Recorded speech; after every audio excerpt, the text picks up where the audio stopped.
udah kepikiran, oh kayaknya lebih cocoknya masuk ke IPA nih buat aliyahnya kan. Nah terus alhamdulillah waktu aliyah masuk jurusan IPA.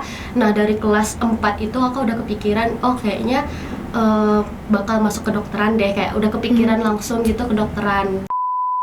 Juga kedokteran itu nggak sesulit yang dibayangkan untuk masuknya jika kita benar-benar berjuang, jika kita benar-benar berusaha dengan belajar dari sejak masa aliyah dan juga pokoknya benar-benar belajar, insya Allah bisa masuk kedokteran. Kedokteran itu bukan mimpi yang mustahil untuk kita capai gitu. Dan juga nantinya jika kan banyak orang yang ingin masuk kedokteran tapi udah berusaha bertahun-tahun tapi masih nggak lolos, kedokteran tuh bukan segalanya gitu.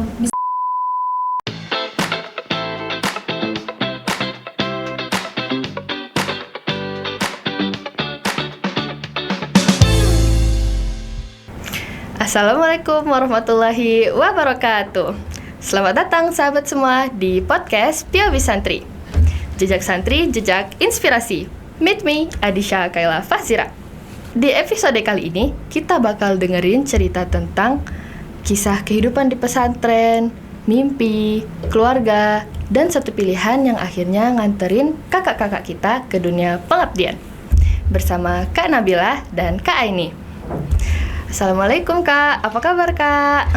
Waalaikumsalam. Kira-kira gimana nih Kak harinya? Apakah Kak semuanya senang? Dari kakak dulu ya? Iya.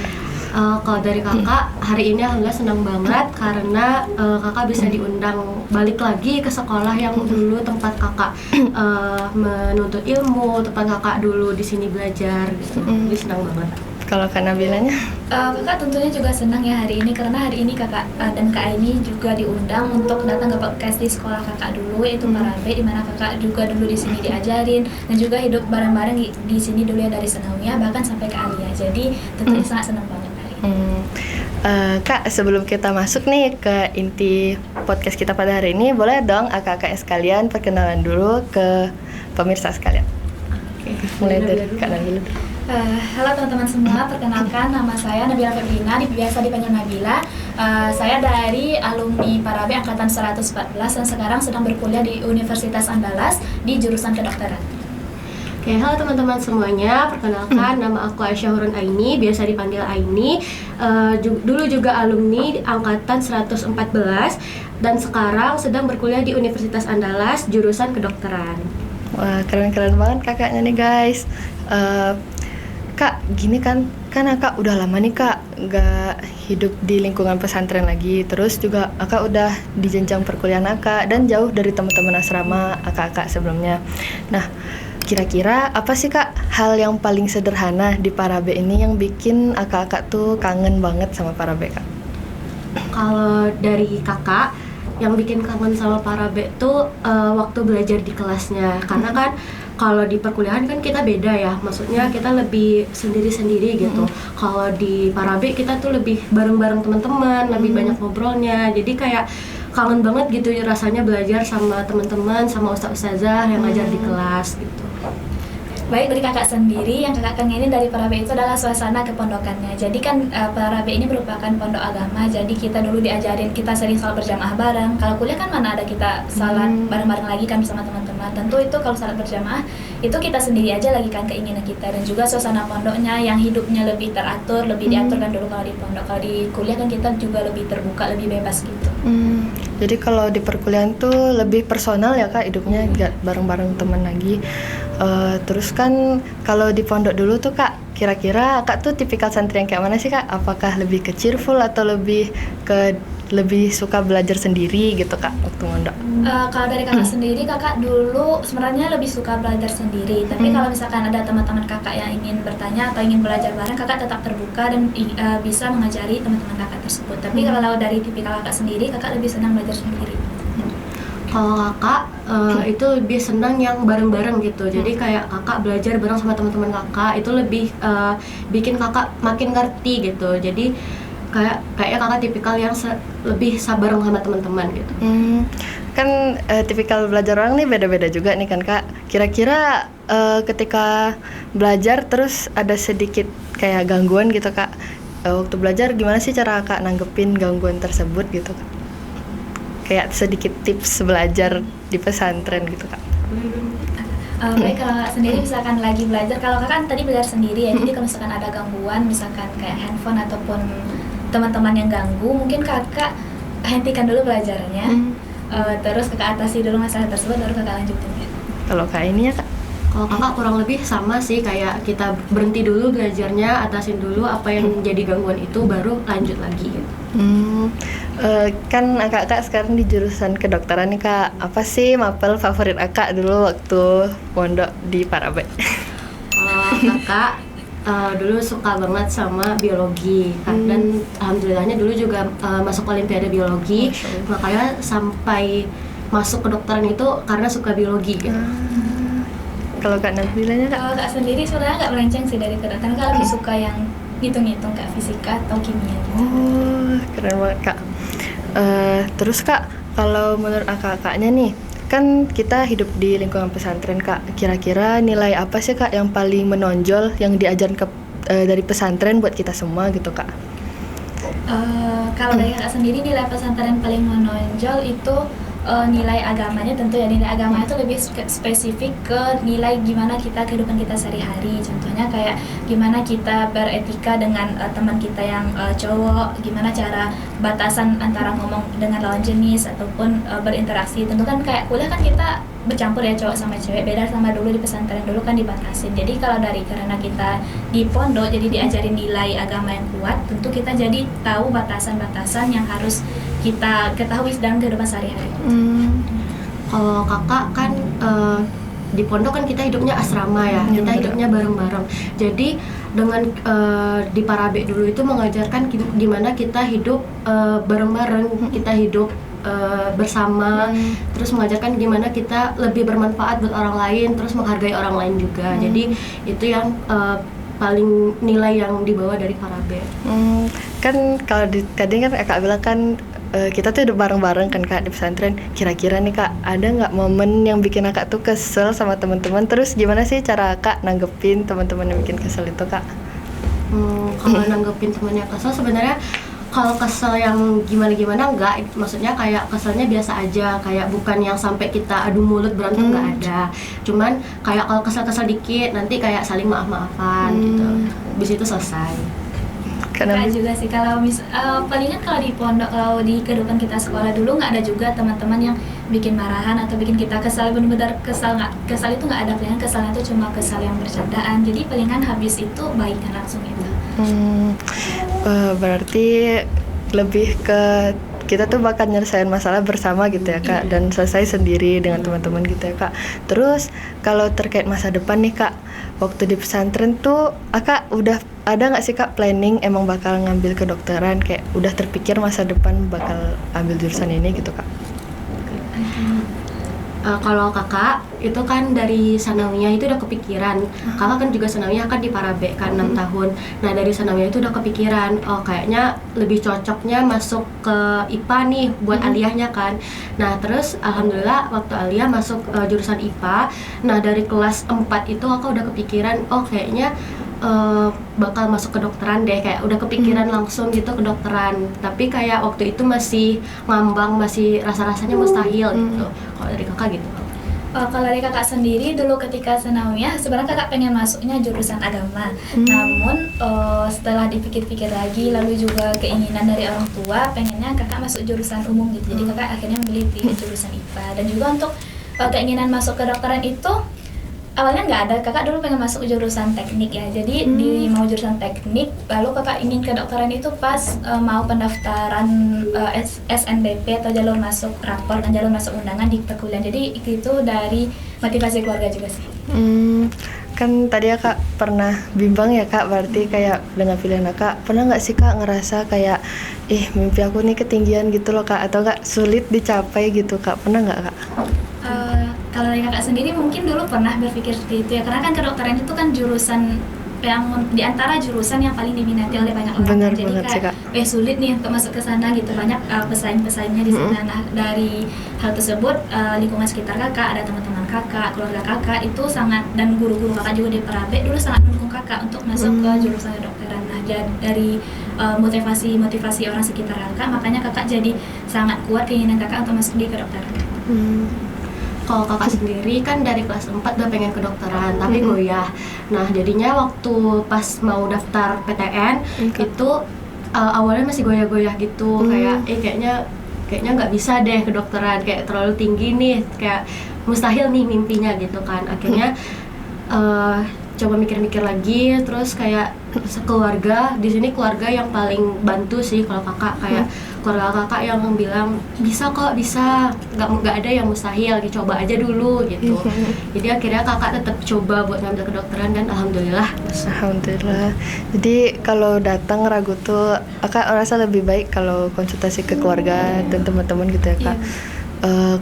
Kalau ngomong-ngomong tentang keluarga nih kak, bisa nggak kakak ceritain sedikit tentang keluarga kakak, kayak sampai udah di titik kakak kuliah di jurusan kedokteran sekarang nih kak? Kalau keluarga kakak itu ayah kakak itu dulu juga alumni Parabe, 6 tahun di Parabe. Dulu kan Parabe masih agama aja ya, jadi ayah kakak itu lebih ke agama. Terus kalau ibu kakak dulu anak IPS, jadi kayak di keluarga kakak tuh, di keluarga inti kakak itu nggak ada yang kesehatan gitu, nggak ada. Nah jadi salah satu motivasi kakak jadi kedokteran itu juga karena di keluarga kakak nggak ada yang di kesehatan nih, jadi kakak pengen bisa nih kayaknya jadi dokter untuk keluarga gitu. Makanya pengen akhirnya masuk kedokteran gitu. Kalau dari kakak sendiri, kalau mama kakak dulu sanawiyahnya pernah di Parabe, tapi Aliyah enggak. Kalau ayah kakak juga dulu di SMA ya, di SMA 1. Nah jadi kalau mama kakak sama ayah kakak tuh nggak ada yang jurusan, juga nggak ada yang latar belakangnya itu ke bagian dunia kesehatan gitu. Makanya kakak dulu karena di kampung kakak juga sedikit yang dokter, dan juga di keluarga kakak nggak ada yang dokter, makanya kakak juga terinspirasi untuk menjadi dokter pertama gitu di keluarga. Keren banget loh guys, ini harus diapresiasi banget asli, karena kakaknya sama-sama merintis nih guys dari awal dan bercita-cita untuk jadi dokter, terus khususnya untuk keluarga mereka juga nih guys. Terus kalau menurut kakak seberapa besar sih kak peran orang tua kak nih dalam dunia pendidikan gitu kak? Apalagi setiap butuh support pasti mereka selalu jadi yang garda terdepan gitu lah kan kak. Kalau dari kakak sendiri, tentu keluarga itu yang paling berperan dalam masa depan kakak. Jadi dari dulu, dari sejak kakak TK, SD, lalu sanawiyah sampai aliyah, itu keluarga kakak benar-benar mensupport, dan juga dari lanjut aliyah ke kuliah PTN, itu juga dari keluarga kakak yang mensupport kakak dan menyemangati kakak untuk masuk ke kedokteran. Nah dari keluarga, support keluarga itulah yang bikin tekad kakak makin kuat, dan juga keinginan kakak tuh kakak makin yakin gitu bisa masuk ke jurusan kedokteran tersebut. Kalau kakak kurang lebih sama sih, emang keluarga tuh punya peran paling penting buat kehidupan kakak. Terus apalagi waktu di perkuliahan ini, kayak kan kita pasti nggak mungkin mulus-mulus aja ya, pasti ada kayak lika-likunya, kita ada stresnya. Jadi dengan komunikasi sama keluarga itu yang paling bikin kakak makin bisa. Kakak kayak pernah pengen nyerah, ya ini beneran nggak sih jurusan yang aku pengen dulu gitu kan. Tapi karena keluarga, makanya kakak makin bisa jalanin aja gitu. Kan keluarga kak tuh benar-benar mensupport banget ya kak, alhamdulillahnya keduanya. Dan kira-kira ada nggak sih kak, ada pesan dari orang tua yang sampai sekarang nih masih kakak pegang dan bisa kita share ke teman-teman semuanya kak? Kalau kakak sendiri, ya lebih tepatnya dari mama kakak sendiri, itu pesan yang paling ditekankan mama kakak ketika mau kuliah itu, jaga akhiratnya dulu gitu, jaga akhiratnya, dunia tuh pasti akan ikut. Jadi walaupun sesibuk apapun dunia perkuliahan di kedokteran, intinya salat kita masih kita jaga, membaca Al-Qur'annya, dan juga kehidupan kita jaga dari mungkin maksiat gitu dan lainnya. Insya Allah dunia kedokteran tuh kita akan makin mudah aja gitu mempelajari kuliah di kedokteran dan juga menjalani hidup kita sehari-hari gitu. Kalau kakak kurang lebih sama, yang pasti tuh sholatnya jangan tinggal, baca Al-Quran paling enggak tiap hari ada gitu. Jadi yang pasti hubungan dengan Allah tuh jangan sampai putus gitu. Yang penting nanti insya Allah yang di perkuliahan ini ngikut aja. Itu kalau dari ayah kakak. Kalau dari ibu kakak itu lebih ke jangan terlalu dibawa stres semuanya, kayak dibawa santai aja, jalanin aja, bismillah. Berarti kayak pokoknya apapun yang terjadi sholat tuh pertama ya Kak. Apalagi kita kan latar belakangnya pesantren ya Kak. Jadi mungkin harapan orang tua tuh besar Kak, kita bisa membantu keluarga sekaligus bantu agama gitu nggak sih Kak? Iya, benar-benar. Terus tuh kalau sekarang nih Kak, kira-kira setelah banyak hal nih yang Kak lakuin terutama di jurusan kedokteran Kak, apa sih Kak sebenarnya makna jadi dokter di mata Kakak sekalian gitu? Makna jadi dokter di diri kakak itu sendiri itu dokter itu kan merupakan apa sih, tangannya Allah gitu loh kan. Iya, Kak. Allah itu kan ketika seseorang sakit, manusia sakit kan Allah lah yang maha penyembuh. Namun kita itu sebagai dokter, kita lah yang jadi perantara dari kesembuhan yang Allah berikan kepada manusia gitu. Nah, jadi bagi kakak dokter itu sebagai apa sih, pahlawan yang pahlawan tanpa jasa ya. Pahlawan tanpa jasa gitu, kayak dokter itu penyelamat, lalu juga dokter itu yang memberikan support bagi orang-orang yang sakit kan, walaupun sebenarnya bukan dokter menyembuhkan, walaupun Allah yang menyembuhkan, tapi dokter itulah yang menjadi garda ketika seseorang itu sakit gitu, yang menyembuhkan. Ya, kalau kakak sendiri kalau jadi dokter itu mimpi yang dulu kakak mikirnya itu mustahil gitu, karena kan kakak emang udah dari sanawiyah maunya masuk ke dokteran. Nah terus akhirnya kayak awalnya mimpi ini kayak terasa mustahil, berat kayaknya nggak bakal bisa masuk, tapi alhamdulillah ternyata akhirnya masuk gitu. Jadi itu sebuah mimpi yang ternyata akhirnya terjadi gitu. Alhamdulillah. Ini nggak sih Kak, waktu awal-awal jalanin kehidupan jadi mahasiswa di kehidupan kedokteran, ada nggak Kak struggle atau kesulitan yang paling kayak bikin Kak ini ya yang aku pilih gitu Kak? Kalau kakak dulu terasa beratnya karena kan kita udah bareng sama orang-orang yang dari mana-mana aja gitu. Bener, kan. Jadi kayak kita kan nggak tahu nih orangnya kayak gimana, terus budaya dia kayak gimana, kan udah bercampur. Nah jadi struggle-nya tuh terasa waktu kayak kita tuh harus berbaur dengan orang lain gitu. Jadi kayak kita nggak tahu dia orangnya kayak gimana, terus akhirnya kita kayak ngerasa minder juga. Jadi kayak kakak dulu awal-awalnya struggle-nya karena harus beradaptasi dengan kehidupan yang kayak gitu. Kalau dari kakak sendiri, struggle-nya pas masuk perkuliahan itu, kalau kita kan di sekolah dulu apa-apa disuapin gitu kan, istilahnya disuapin sama ustazah, materi-materi yang akan kita pelajari. Nah kalau di kuliah kan kita itu lebih mandiri, jadi materi itu cuma diajarkan yang bagian luar-luarnya saja, sedangkan bagian dalamnya itu kita cari sendiri kan Kak, kita cari baca-baca buku sendiri, cari jurnal sendiri. Nah jadi karena kebiasaan di sekolah udah biasa dulu guru yang ngasih tahu, sekarang kita harus nyari sendiri, jadi itu agak di awal perkuliahan agak susah gitu menyesuaikannya gitu. Kira-kira kakak ada nggak nih Kak tips buat adik-adik yang mau lanjut perkuliahan khususnya di jurusan kedokteran Kak? Tips, kalau buat tips kayaknya yang pertama itu nggak boleh stres, nggak boleh terlalu kepikiran sama sesuatu yang bikin beban gitu ya. Nah lalu kayak kedokteran itu sebenarnya bisa dibilang mudah kalau kita emang jalanannya itu sepenuh hati gitu. Jadi belajarnya itu kita kayak baca-baca buku, nggak boleh malas, itu intinya. Jadi kayak misalnya ada 7 hari dalam seminggu, 2 hari kita pakai buat istirahat, 5 hari itu dipakai buat belajar full gitu. Gitu dari kakak. Kalau dari kakak sendiri, tips buat adik-adik yang pertama sebelum masuk ke kedokteran ya tentu harus mempersiapkan diri sematang mungkin dari sekarang, dari masa SMA.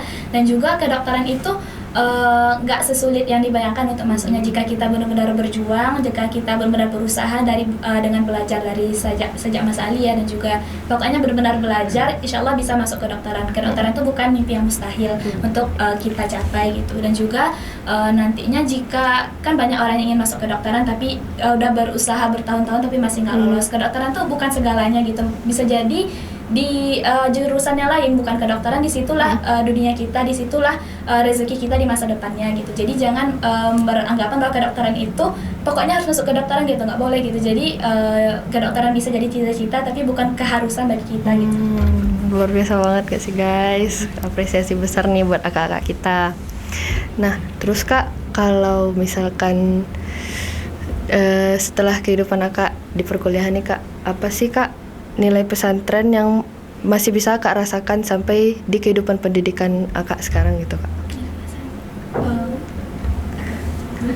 Kalau dari kakak sendiri, kalau yang berhubungan sama kedokteran ya nilai pesantren paling terasa itu yang pertama kan dulu juga kita diajarin hadis-hadis kayak la dharara wa la dirara, artinya jangan menyiksa diri, jangan juga menyiksa orang lain. Itu kan berhubungan sama kedokteran kita. Benar. Sebagai manusia juga harus membantu menyembuhkan orang lain gitu kan. Dan juga di pesantren kan kita diajarkan gimana cara ikhlas dan juga berempati kepada sesama diri kita sebagai manusia. Nah, itu sangat bermanfaat bagi kami di perkuliahan, dimana kan kita kalau di kedokteran itu berinteraksi sama pasien, jadi kita bisa lebih tahu gimana cara berempati sama orang lain dan juga cara kita ikhlas dalam membantu orang lain gitu.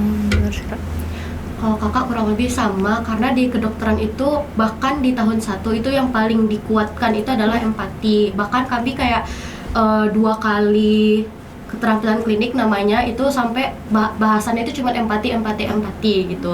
Jadi dengan kami yang udah lulusan pesantren, kami ngerasa alhamdulillah rasa empati kami ini udah lumayan nih. Jadi kayak tinggal ditingkatkan aja gimana kita berempati ke pasien gitu. Jadi lebih gampang gitu. Berarti kayak pesantren nih ngajarin banget gak sih Kak nilai empati sama tanggung jawab yang besar, apalagi ke calon-calon dokter gitu gak sih Kak? Kak. Terus nih Kak, misalkan Kak tuh gak besar di pesantren, apakah pilihan jadi dokter nih tetap bakal Kak pilih atau Kak bakalan ada opsi lain mungkin gitu Kak?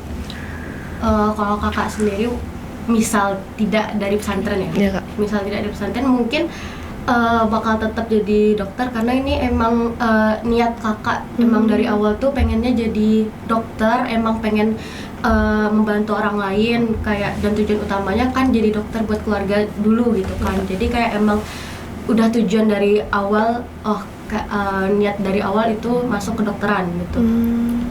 Kalau dari kakak sendiri, kalau misalkan kak sekolah di Parabe atau pesantren, mungkin kayaknya masih masuk kedokteran ya, karena kan motivasi kakak masuk kedokteran tadi selain dari di sekolah juga kan dari keluarga yang mensupport gitu kan, jadi kayaknya masih masuk kedokteran. Kalau menurut Kak nih Kak, apa sih Kak hal yang perlu nih Kak dijaga sama santri-santri yang mau lanjut ke perkuliahan jurusan kedokteran gitu Kak? Kalau hal yang perlu dijaga, kalau mau masuk kedokteran ya spesifiknya itu kegiatan dalam belajarnya itu harus benar-benar giat dan harus dipertahankan gimana siklus kita belajar sehari-hari, atau malah ditingkatkan gitu ketika masuk perkuliahan kedokteran, karena kan di dunia SMA, dunia pelajaran di SMA sama dunia ketika belajar di perkuliahan itu sangat berbeda. Tentu kita harus meningkatkan cara belajar kita, dan juga hal yang perlu diperhatikan dijaga santri ketika ingin masuk perkuliahan kedokteran itu rasa menghargai sama orang lain dan juga interaksinya sama orang lain, karena kita di dunia kedokteran itu nggak bisa hidup sendiri-sendiri, karena kita ketika jadi dokter pun nanti itu pasti berhubungan sama di rumah sakit kan ada kayak kita berhubungan sama perawat, sama suster lainnya, dan juga sama pegawai rumah sakit kan kita harus nggak bisa bekerja sendiri gitu, harus bekerja sama juga sama dokter lainnya. Jadi selama kita di SMA, di Alia juga tentunya harus menjaga hubungan kita, interaksi kita dengan teman-teman kita sendiri tentunya. Benar Kak, benar. Yang dibilang Kak Nabila tuh udah bener banget. Nah, terus juga kalau yang perlu dijaga tuh juga imannya. Kita nggak kan kedokteran itu kalau di kuliah-kuliah lain itu kan kayak jam 8 dia kuliah, jam 9 selesai. Kalau kedokteran enggak, jam 8 masuk, jam 4 sampai jam 4 itu masih kuliah. Nah, di situ kadang malah waktu sholat tuh kepakai. Jadi disitulah kita kayak gimana cara kita buat tetap menjaga sholat kita gitu. Makanya agak susah kalau di kedokteran, tapi itu harus tetap bisa dijaga gitu. Ada nggak tuh Kak cara ngatasin jam sholat yang kepake dari kakak? Kalau dari kakak sendiri sebenarnya kalau di kuliah itu ada yang memang kayak waktu kuliahnya itu kan emang harusnya dia tuh ada istirahat jam 12 sampai jam 2 siang. Namun kadang ada jadwal dosen yang nggak bisa di luar jadwal tersebut, jadi harus dipakai waktu istirahatnya. Namun dosen-dosen tuh biasanya mereka tuh paham dengan kita, yang misalkan ibu tuh nanya kalian udah sholat belum? Kalau belum sholat ibunya biarin istirahat gitu. Jadi nggak ada sih yang benar-benar waktu sholat tuh nggak bisa kita emang dikasih waktu sama dosennya. Berarti masih bisa diatasin lah gitu Kak. Terus ini Kak, ada nggak Kak pesan yang bisa disampaikan untuk adik-adik sekalian atau teman-teman yang mau lanjut juga Kak ke perkuliahan, apalagi yang di jurusan kedokteran gitu Kak? Pesan buat mereka Kak. Kalau pesan dari kakak yang pastinya tetap semangat, gak boleh pantang menyerah. Kalau niat emang udah terniat masuk kedokteran atau jurusan perkuliahan yang lainnya, dikuatkan lagi niatnya. Terus dikuatkan juga tujuan masuk jurusan tersebut tuh buat apa. Kalau khususnya kedokteran mungkin tujuannya kayak ingin menyembuhkan orang lain dan lain-lain. Terus juga jangan terlalu stres, apalagi kayak kita kan belum tentu lulus dan tidak lulusnya kan. Nah jadi jangan terlalu dibawa hati, kita bawa enjoy aja, jalanin. Soalnya semuanya itu kan udah emang takdir dari Allah gitu. Jadi harus lebih dibawa jalan aja gitu. Kalau dari kakak sendiri, pesan untuk adik-adik yang ingin melanjutkan ke dunia perkuliahan tentunya harus semangat dan juga tetap giat belajar dan tetaplah berusaha, dan juga untuk melanjutkan dunia perkuliahan harus menguatkan lagi doa dan juga ikhtiarnya untuk melanjutkan ke dunia perkuliahan, dan juga harus yakinkan dirinya bahwa saya bisa gitu, jangan mudah menyerah terhadap impian yang kita inginkan gitu. Sebelum kita tutup nih Kak, apa sih satu hal yang paling penting buat Akak sekarang? Satu hal yang paling penting? Ya misalnya kayak apakah paling penting tuh kayak itu niat kita sebelum kerjain sesuatu atau usaha kita untuk ngerjain sesuatu gitu Kak?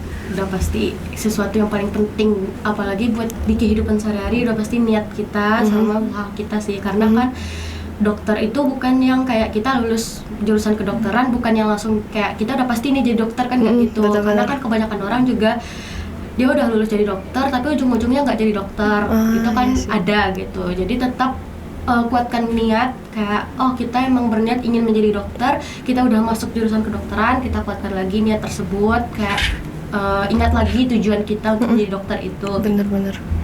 Kalau dari kakak sendiri, hal yang terpenting apalagi selama masa kami masih kuliah ini, itu tuh tentu sama seperti kata kak ini tadi, niatnya harus dikuatkan lagi dan juga harus diluruskan juga, karena walaupun niat kita udah kuat tapi nggak lurus, kayak kita mau jadi dokter tuh biar terkenal atau buat kaya gitu, jangan nggak gitu, karena kita jadi dokter tuh sebenarnya tujuan utamanya kan untuk mengabdi kepada masyarakat, menolong ke orang sekitar kita, bisa membantu menyembuhkan orang lain. Jadi kita harus juga luruskan niat kita, dan juga hal yang paling penting kita jaga saat ini usaha kita dalam menjalani perkuliahan, karena kalau misalkan kita udah serius nih di awal-awal perkuliahan namun akhir-akhirnya kita jadi udah capek, nggak serius lagi dalam perkuliahan, tentu impian kita tadi tidak bisa tercapai gitu.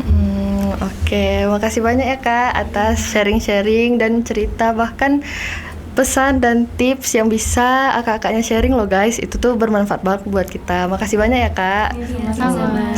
Nih guys, dari pengalaman akak-akak ini, itu tuh nunjukin loh guys kalau pesantren itu nggak membatasin mimpi seorang santri. Bahkan pesantren bisa loh ngantarin kakak-kakak kita ini bisa menjadi seorang dokter guys. Apresiasi banget nggak sih? Nah, buat yang mau lanjut jadi dokter, gimana nih? Masih semangat nggak? Oke deh, kalau gitu kita tutup episode kita dengan membacakan hamdalah. Alhamdulillahirabbil alamin. Wassalamualaikum warahmatullahi wabarakatuh.